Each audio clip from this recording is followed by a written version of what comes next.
지난 2월 저는 자동차를 하나 구매했습니다.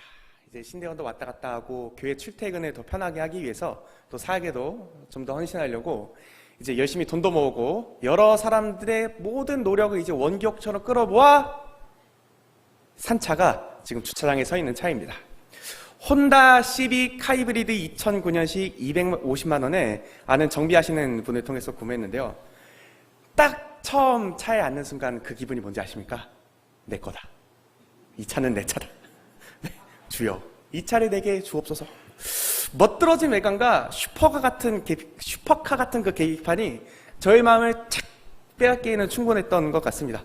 게다가 이게 하이브리드라니요. 이제 성도님들은 아시겠지만 이게 연비가 기깔나게 좋습니다. 그러나 후스라 이유로 인해 처음 차를 몰았을 때는 무슨 연비가 에코스급으로 이렇게 나왔던 기억이 있습니다. 성도님들이 종종 오해하시는데 이게 좋은 차라고 다들 오해하시는 경우가 있더라고요. 근데 그건 아닙니다. 감격과 기쁨은 오래 갑니다. 새 차를 뽑으면 일주일에 행복하다고 하는데 저는 지금도 행복합니다. 지금도 운전대만 잡으면 감사와 기쁨이 차고서 넘칩니다. 더 이상 집에 갈 때 언제 77번 올까 조마조마하지 않아도 된다는 것이 얼마나 기쁜지요. 지난 4개월 동안 제가 몇 킬로를 탄 것 같습니까? 세어보니까 11,000킬로를 탔습니다. 그러니까 아시아 대륙을 횡단을 했습니다. 쉽게 말하면. 그만큼 전국 방방곳곳을 돌아다녔는데요. 정선도 갔다 오고, 심지어 남쪽에 있는 남해도 갔다 오고, 아주 하늘에 날 것 같은 즐거운 순간을 보냈습니다. 이렇게 기쁨에 취해 있던 날, 어느 날 평소와 같이 목사님과 식사를 하던 때였습니다. 그리고 목사님께서 제가 차를 샀다는 이야기를 들으시더니 예언하셨습니다. 내가 진실로 내게 이르노니 그 차는 3개월을 못 갈 것이다. 그리고 그 차가 3개월을 넘긴다면 내 다음 차는 혼다 차다. 이렇게 말씀하셨습니다. 이렇게 진짜 말씀하신 건 아니지만 어떻게 이렇게 예언을 하셨습니다. 목사님의 예언을 듣고 나니 저는 좀 불안했죠. 근데 안심할 수 있었던 이유가 있었습니다. 이 차를 처음 가져올 때는 이제 외제차 정비하시는 분한테서 갖고 오셔서 이제 내가 곧 모든 부품을 바꿔줄 테니까 좀만 기다려주라 라는 약속의 메시지를 붙잡고 있었기 때문에 저는 안심할 수 있었습니다. 다만 그분의 개인 사정으로 인해 정비가 늦어지고 있던 차였죠. 그리고 목사님께서 예언하신 3개월은 지났습니다. 그리고 얼마 전에 또 장거리를 갔다 왔지만 다행히도 차에 큰 문제는 없었습니다. 저는 예언이 성취되지 않았구나 라면서 안도의 한숨을 내쉬었는데요. 그러나 바야흐로 이번 주 화요일 철산에서 광명으로 돌아오던 광명교회 앞을 지날 때였습니다.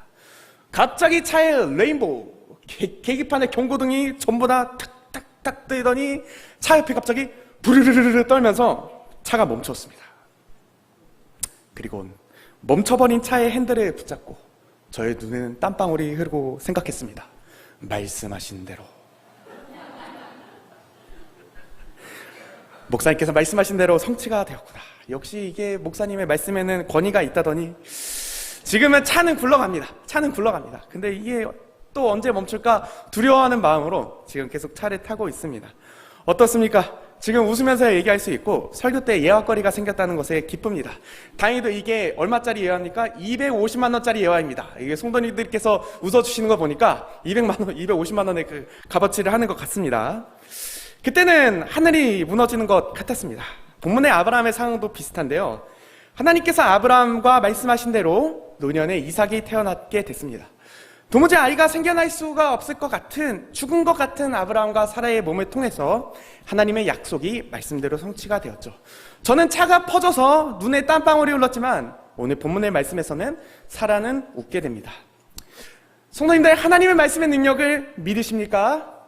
하나님께서 그의 말씀대로 이루실 것을 믿으십니까? 신자의 인생이란 처음부터 끝까지 하나님의 말씀을 붙잡으면서 사는 삶입니다. 하나님께서 그의 말씀대로 이루실 것을 믿음으로 사는 삶입니다. 그러나 끊임없이 밀려오는 의심의 파도는 우리가 하나님의 말씀을 신뢰하지 못하게 합니다. 하나님의 말씀을 의심하게 합니다. 그래서 하나님의 분명한 말씀을 들어도 여전히 사라가 웃었던 것처럼 조소 섞인 웃음, 즉 비웃게 되는 것이죠. 그것이 되겠어? 라고 우리는 생각할 수 있죠. 그러나 오늘 본문은 하나님께서 말씀하신 대로 이루시는 언약의 신실하신 하나님이라는 것을 우리한테 증명합니다. 우리는 오늘 본문의 내용을 살펴봤을 때 언약의 신실하신 하나님께서 말씀의 능력으로 우리 삶 가운데 말씀하신 대로 역사하시고 이끄시고 붙드신다는 것을 경험할 수 있게 되는 것이죠. 우리는 따라서 하나님의 이 말씀을 신뢰해야 합니다. 우리가 말씀대로 이루시는 하나님의 말씀을 신뢰할 때 우리 삶 가운데서 우리 말씀하신 대로 역사하시는 그 하나님의 말씀의 능력을 경험하게 될 줄 믿습니다. 본문의 말씀을 한번 살펴봅시다. 1절, 2절의 말씀인데요. 여호와께서 말씀하신 대로 사라를 돌보셨고 여호와께서 말씀하신 대로 사라에게 행하셨으므로 사라가 임신하고 하나님이 말씀하신 시기가 되어 노년의 아브라함에게 아들을 낳으니. 본문은 다른 구절에 비해서 짧지만 가장 그 아브라함의 어떤 내러티브 중에서 핵심적인 메시지를 담고 있는데요. 본문이 계속 말씀하고 있는, 강조하고 있는 표현은 말씀하신 대로입니다. 하나님께서 말씀하신 대로 사라를 돌보셨고 말씀하신 대로 행하셨습니다.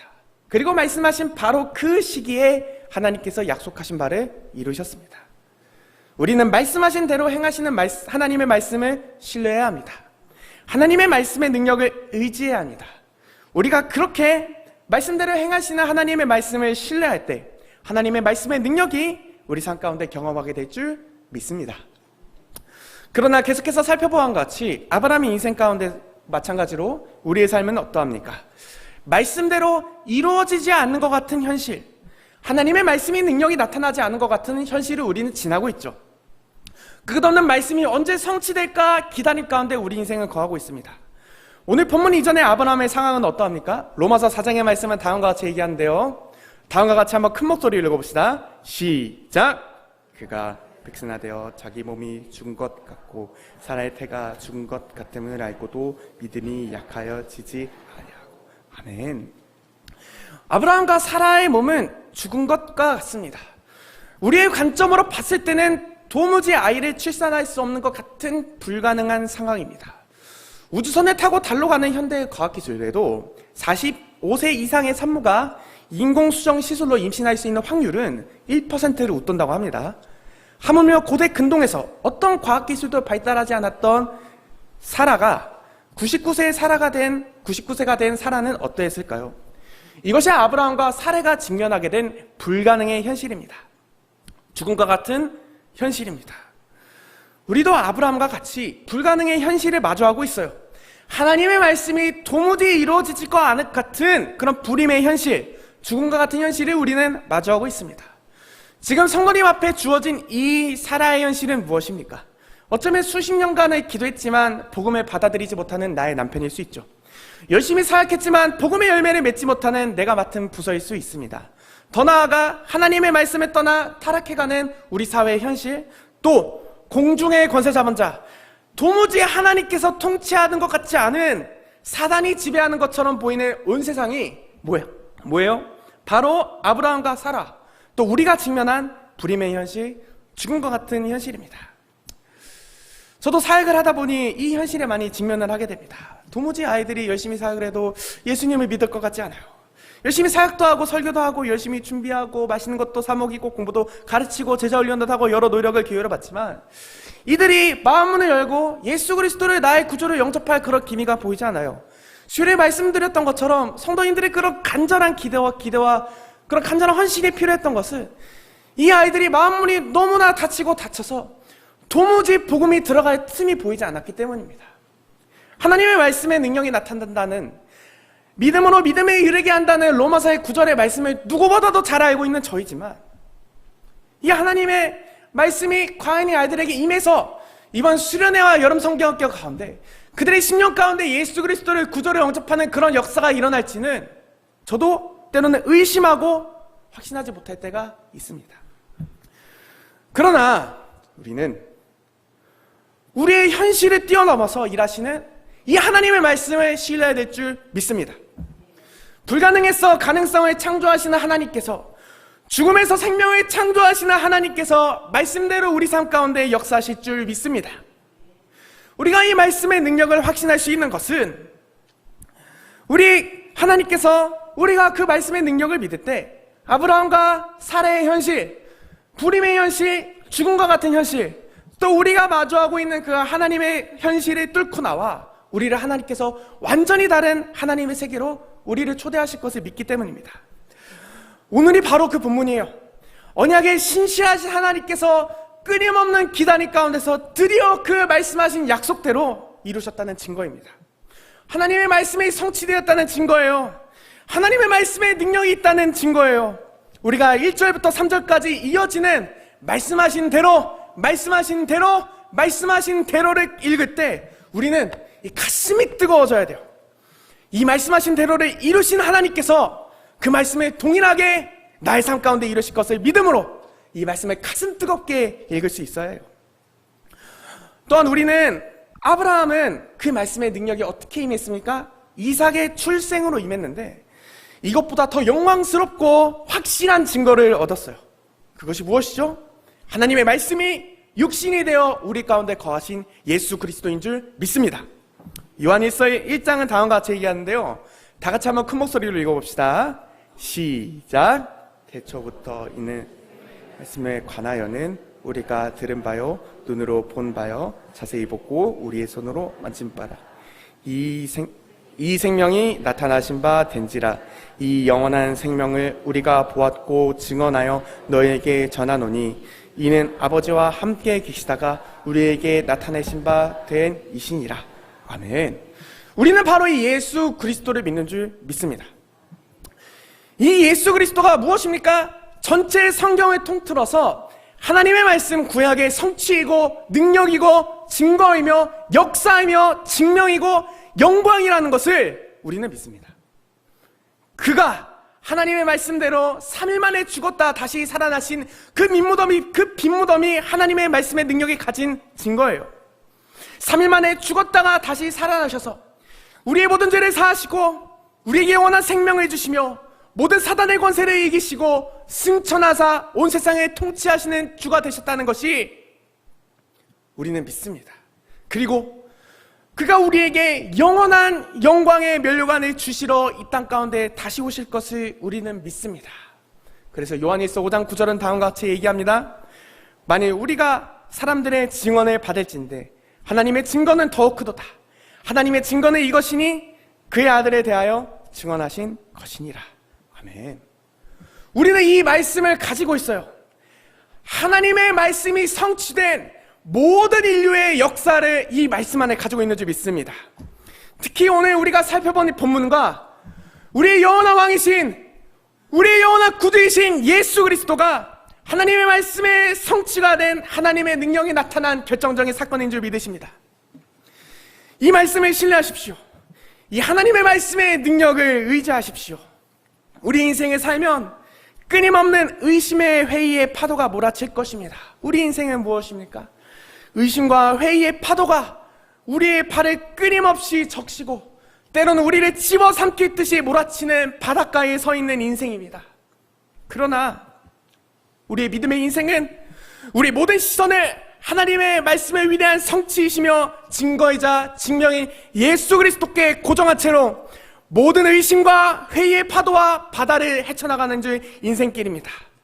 오직 예수 그리스도만 바라보고 사는 삶인 줄 믿습니다. 그래서 히브리서 12장은 다음과 같이 얘기하는데요, 참 은혜로운 말씀이니까 다 같이 한번 읽어봅시다. 시작.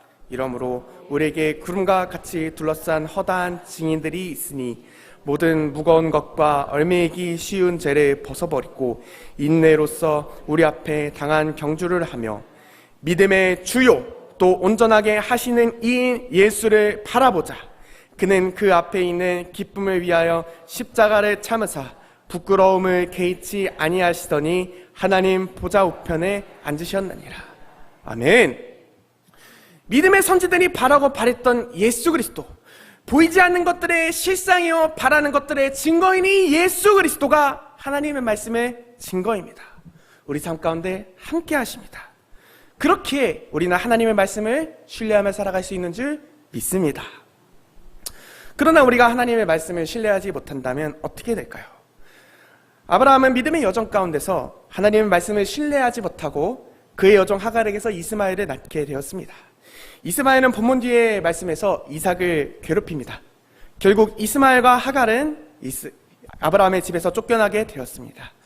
우리 인생도 마찬가지인데요, 하나님의 말씀을 온전히 신뢰하지 못했던 아브라함의 인생처럼 우리는 하나님의 말씀을 신뢰하지 못할 때 때로는 인생의 어려움과 문제를 부딪히기도 합니다. 조금 분위기를 풀어서 또 차에 관련된 이야기를 해보겠습니다. 제가 워낙에 아버지 어머니께 아버지 차가 필요합니다, 어머니 차가 필요합니다 얘기를 했더니 저희 아버지께서 올해 1월과 2월에 다음과 같이 말씀하셨습니다. 내가 말하노니 올해 10월에 내가 너에게 QM6를 주리라. 그러나 당장 차가 필요했던 저는 아버지의 말씀을 신뢰하지 못했습니다. 그리고 제 눈에 보기 좋은 혼다 시빅 2009년식 하이브리드를 선택하게 되었습니다. 결과는 어떻게 되었습니까? 아버지의 언약은 10월이 아닌 더 일찍 6월에 성취가 되어 아버지의 하얀 QM6는 저희 누나가 신나게 타고 다니고 있습니다. 그리고 아버지의 말씀을 신뢰하지 못한 저는 레인보우 경고등이 뜬 혼다 시빅 2009년식 하이브리드 24만 킬로 탄 그 차의 핸들을 잡으면서 눈물을 흘리게 되었습니다. 차가 퍼지고 나서 계속 아버지한테 혼나고 있는데요. 저는 그리고 또 속으로 되새겼죠. 말씀하신 대로. 아브라함과 저의 인생처럼 말씀을 신뢰하지 못하고 잘못된 선택을 할 경우에는 우리는 순종하지 못한 대가를 치러야 할 수 있습니다. 그러니 의심과 회의가 끊임없이 우리의 마음을 파고들 때도 끝까지 돌아보지 말고 믿음으로 살아가는 성도님들 되시길 소망합니다. 그리고 하나님의 말씀을 신뢰하는 삶은 무엇입니까? 하나님의 말씀대로 사는 삶인데요. 오늘 본문의 4절의 말씀에서는 다음과 같이 얘기합니다. 그의 아들 이삭이 난 지 8일 만에 그가 하나님이 명령하신 대로 할례를 행하였더라. 아브라함은 하나님의 말씀대로 약속이 성취되는 것을 경험했습니다. 그리고 하나님의 명령하신 대로 할례를 행했습니다. 우리도 하나님의 말씀을 신뢰한다면 하나님의 말씀에 따라 살아야 하죠. 말씀대로 살아가는 삶은 어떠합니까? 우리 안에서 끊임없는 회의와 의심과 맞서 싸워야 하며 또한 외부로는 말씀대로 살지 못하게 방해하는 세력과 끊임없이 맞서 싸워야 합니다. 요새 중고등부 설교에 10계명을 나가고 있습니다. 10계명을 설교하다 보니 설교하는 저 자신도 하나님의 말씀에 따라 온전히 따라 사는 것이 어렵다는 것을 깊이 깨닫고 있습니다. 그래서 원래 저희 교회 전통에서는 예배 순서에 10계명을 읽었었는데 왜 그런지 알 것 같아요. 우리가 거룩하신 하나님의 말씀 앞에 서면 우리가 얼마나 하나님 앞에서 죄인인지 또 우리가 그리스도의 그 값없는 은혜가 얼마나 필요한 존재인지 깨닫게 되는 것 같아요. 성도님들은 어떠십니까? 하나님의 말씀대로 이 세상에 살아가는 것이 쉽습니까? 정말로 하나님의 말씀에 대한 믿음과 신뢰 없이는 우리는 하나님의 말씀에 따라 살기란 여간 어렵습니다. 그래서 예수님께서는 다음과 같이 말씀하셨는데요. 내가 세상에 화평을 주러 온 걸로 생각하지 말라. 화평이 아니오 검을 주러 왔노라. 내가 온 것은 사람이 그 아버지와 딸이 어머니와 며느리가 시어머니와 불화하게 하려 함이니 사람의 원수가 자기 집안 식구리라. 아버지가 어머니를 나보다 더 사랑하는 자는 내게 합당하지 아니하고 아들이나 딸을 나보다 더 사랑하는 자도 내게 합당하지 아니하며 또 자기 십자가를 지고 나를 따르지 않는 자도 내게 합당하지 아니하리라. 자기 목숨을 얻는 자는 잃을 것이요 나를 위하여 자기 목숨을 잃는 자는 얻으리라. 아멘. 사실 이것이 우리 모두가 경험한 바예요. 여기 나이 많으신 성도님들은 만약 믿음의 가정이 아니었었다면 신앙을 위해서 박해를 받고 가족과 불화가 생겼던 경험, 갈라지기도 했던 경험 모두 겪으셨을 거라 생각합니다. 예를 들어서 이제 제사 문제로 인해 친척들과 찢어지고 주일 예배를 나간다고 가족들은 모두 조롱하고 핍박했던 것 모두 하나님의 말씀에 따라 살다가 겪게 되는 현실이죠. 이전의 믿음의 세대가 말씀에 따라 살 때 겪게 되는 것이 박해와 핍박이었다면 오늘날 믿음의 세대가 살아가는 현실 속에서는 유혹입니다. 수많은 세상의 유혹거리가 우리를 말씀에 따라 살지 못하도록 유혹합니다. 잠시라도 하나님의 말씀을 잊고 한눈이라도 파는 순간 유혹의 늪 가운데서 천천히 빠져들고 있는 우리의 모습을 발견하게 됩니다. 말씀대로 사는 삶 가운데는 박해와 핍박 또 유혹이 우리 앞에 도사리고 있습니다. 우리가 이런 현실 가운데서 말씀대로 살기는 하나님의 능력에 대한 분명한 확신과 우리에게 주어진 하나님의 그 증거를 붙드는 수밖에 없어요. 생각해 봅시다. 10계명에는 안식일을 거룩하게 지키라는 계명이 있습니다. 우리는 이 계명에 따라 마땅히 주일을 지키고 주일날 안식을 해야 됩니다. 그러나 만약 사업하시는 분들이라고 한번 생각을 해봅시다. 자영업 하시는 분들에게는 특히나 이 주일, 주말이 매출이 가장 잘 나오는 날이죠. 주일 성소를 위해서 가게 문을 닫고 예배를 나온다? 이것은 사실 쉽지 않은 일입니다. 저희 아버지께서도 예전에 교회에서 금요 찬양 인도를 하셨던 그런 기억이 있는데요. 그때는 아버지께서 족발 장사를 하셨습니다. 족발 장사가 가장 장사가 잘 되는 때가 어떨까요? 금요일 저녁이죠. 이제 다 같이 이제 가족끼리 둘러앉아서 이제 야식 느낌으로 그 족발을 먹기 때문에 금요일 저녁이 장사가 가장 잘 되는 날이었어요. 근데 금요일 차량 인도를 섬기려면 어떻게 돼요? 금요일 금요 매출의 전체를 포기를 해야 돼요. 그럼에도 우리가 하나님의 말씀을 순종할 수 있었던 이유는 무엇입니까? 이 하나님의 말씀, 안식일을 거룩하게 지키라는 말씀을 우리가 들었을 때 하나님 안에서 참된 안식을 얻을 수 있다는 것을 우리는 믿고, 또한 우리가 하나님을 예배하는 것이 예배하지 않고 장사하는 것보다 하나님을 기쁘게 하며 우리 가운데 충만한 은혜가 있다는 것을 우리는 믿기 때문입니다. 우리는 하나님의 말씀을 신뢰하기 때문이죠. 한편으로는 이런 생각도 듭니다. 우리가 세상 가운데서 하나님의 말씀을 따라 살아가기 위해서는 이 예배 자리 가운데서 우리가 충만한 은혜를 받아야 돼요. 우리 예배가 하나님의 영광이 가득 찬 예배가 되어서 우리가 말씀 가운데서도 정말 찔림이 있고 회복이 있고, 그 다음에 그 안에서 하나님의 영광과 하나님의 놀라운 말씀의 능력을 경험해야 돼요. 또 우리가 찬양 가운데서 세상이 주는 어떤 뽕짝이나 그런 것보다 우리가 박수치며 찬양하는 그 가운데서 우리가 이 세상에 줄 수 없는 기쁨과 감사와 행복과 하나님을 향한 그 놀라운 기쁨이 차고도 넘쳐야 돼요. 그 다음에 우리가 금요일날 다 같이 모여서 기도할 때는 우리가 수십 년간 간절히 기도했던 우리의 기도 제목들이 우리가 금요일에 나와서 목사님의 그 말씀을 듣고 기도를 했더니 이루어지는 그런 역사를 경험을 해야 돼요. 또한 우리 성찬 가운데서도 우리 말씀의 증거이신 우리 예수 그리스도의 살과 피를 우리가 나눠 마심으로써 이 하나님의 말씀의 능력이신 이 예수 그리스도를 우리가 경험해야 돼요. 그러기에 우리가 말씀을 따라 살려면 예배 가운데서 충만한 은혜를 받으시길 소망합니다. 예배 가운데서 회복의 역사를 경험하시길 소망합니다. 날마다 말씀에 비추어서 우리 자신의 날마다 반성하라고 다시 한번 말씀으로 살아가겠다는 끊임없는 다짐을 해야 끊임없이 우리를 쓰러뜨리고 넘어뜨리려는 이 사단의 권세에서 이기게 될 줄 믿습니다. 아멘.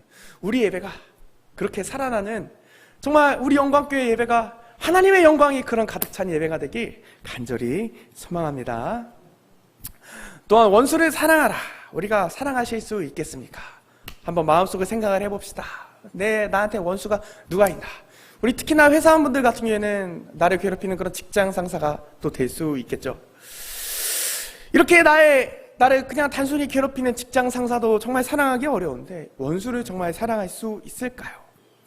하물며 자기 두 아들을 죽인 공산군을 용서하고 양아들로 맞이한 송양원 목사님은 얼마나 힘들었을까요? 그러나 손양원 목사님 가슴에는 말씀에 대한 확신으로 불타올랐습니다. 기사를 한번 인용해 보겠습니다. 김 목사는 아버지는 듣지 않으려는 딸을 설득했다며, 손양원 목사는 동희야, 내가 무엇 때문에 5년 동안이나 너희들을 고생시키면서 감옥 생활을 견뎌냈겠니? 하나님의 계명을 지키기 위함이 아니었겠느냐? 원수를 사랑하라는 말씀도 똑같은 하나님의 명령인데 내 어찌 이 명령은 순종치 않는단 말이냐? 순종치 않는다면 너희를 고생시킨 것도 헛고생만 시킨 꼴이 되고 만다. 동희야, 그 학생을 죽여서 우리에게 무슨 이득이 되겠느냐고 말했다고 한다. 손양원 목사님께서는 자기 두 아들을 죽인 그 공산군이 이제 재판에 끌려가기 전에 이렇게 말씀하셨다고 합니다. 이어 딸은 몇 번이나 반항하며 아버지에게 소리를 지르며 대들었다. 혹 용서는 할 수 있을지 모르나 아들을 삼는다는 것은 무엇이냐고 악을 쓰며 달려들었다며, 그러자 손 목사는 동희야, 용서만 가지고는 안 된다. 원수를 사랑하라 했으니 사랑하기 위해 아들을 삼으려는 것이다 라고 말했다. 딸은 자기의 의지에 반해 아버지의 하나님의 절대 신앙에 굴복하고 말했다. 아버지 말씀대로 따르겠습니다. 결국 딸은 아버지의 용서와 사랑의 메시지를 국군 신문자에게 그대로 전해 처형되기 10분 전에 원수를 살려냈다고 전했다. 어떻습니까, 성도님들? 손양원 목사님은 이 하나님의 말씀에 대한 분명한 확신과 신뢰, 그리고 순종이 있었습니다. 그렇기 때문에 그 목사님께서는 이 원수를 사랑하라는 하나님의 말씀에 순종할 수 있었죠. 말씀대로 사는 삶 어렵습니다. 박해와 핍박, 또 유혹이 우리 앞에 도사리고 있습니다. 때로는 손해와 불편함을 감수해야 해요. 억울한 일을 당해야 해요. 세상의 가치와 세상이 우리에게 주는 그 유혹의 손길 가운데서 끊임없이 믿음의 싸움을 싸워야 합니다. 힘들죠? 그러나 하나님의 말씀을 신뢰하십시오. 이 말씀에 분명한 확신을 가지십시오.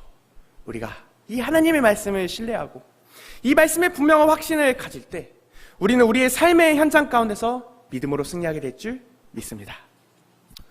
우리는 이제 다시금 일상으로 돌아갑니다. 우리는 이제 전쟁과 같은 공중의 권세자들과 싸우는 것 같은 그런 일상으로 돌아가는데요. 우리는 그 가운데서 다시금 또 끊임없는 말씀으로 살아가는 삶을 싸워나가야 합니다. 말씀드렸다시피 날마다 우리 자신의 말씀 앞에 비추어 하나님의 말씀에서 내가 얻은 것이 없는지 반성해야 되고 세상이 주는 끊임없는 유혹과 박해와 수많은 어려움 가운데서도 우리는 말씀으로 살아가야 됩니다. 그러나 우리가 말씀의 확신을 가지고 승리할 수 있는 것은 하나님의 성취인, 말씀의 성취인 우리가 성경을 가지고 있고 하나님의 말씀의 능력이신 이 예수 그리스도께서 우리와 함께 하신 줄 믿습니다. 그리고 말씀대로 살아가는 선한 싸움을 다 싸우고 의의 면류관을 받을 때 또 아까 마지막 찬양처럼 온 세상이 물이 바다처럼 주의 영광으로 가득 찬 바로 그 날에 우리는 빛나는 그리스도의 영광 앞에서 사라처럼 웃게 될 것입니다. 그리고는 속으로 외치겠죠. 오늘 설교의 제목이죠. 말씀하신 대로 하나님께서 결국 행하셨구나. 기도하시겠습니다. 하나님 아버지 은혜를 감사합니다. 하나님, 우리는 유혹과 핍박과 어려움이 있는 세상을 살아갔지만 우리가 분명한 이 말씀을 붙잡고 살아갈 수 있는 것은 하나님께서 말씀하신 대로 이루신 성경을 가지고 있으며 그 말씀의 능력이신 예수 그리스도께서 우리와 함께 하신 줄 믿습니다. 하나님, 우리 성도님들 이제 다시금 전쟁과 같은 일상으로 돌아갈 때 붙들어 주시옵소서, 인도하여 주시옵소서, 놀라운 축복과 은혜로 함께하여 주시옵소서. 그래야 우리가 다시금 이 자리에 만났을 때 우리가 말씀으로 승리했다, 내가 내 삶 가운데서 하나님의 능력을 경험했다고 고백할 수 있는 우리 영광교회 성도님들이 될 수 있도록 하나님께 충만한 은혜를 베풀어 주시옵소서. 감사드리며 거룩하신 예수님 이름으로 기도합니다. 아멘.